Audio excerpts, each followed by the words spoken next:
The pangolin is one of the weirdest but most wonderful creatures. Often called the scaly anteater, because it too uses its long snout and tongue to hoover up termites and ants.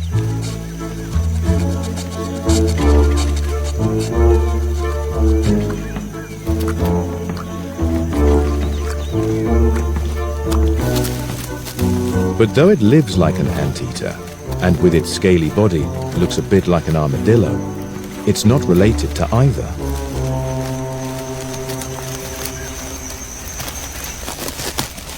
In its own unique family, this Cape pangolin is one of 8 species found across Africa and Asia.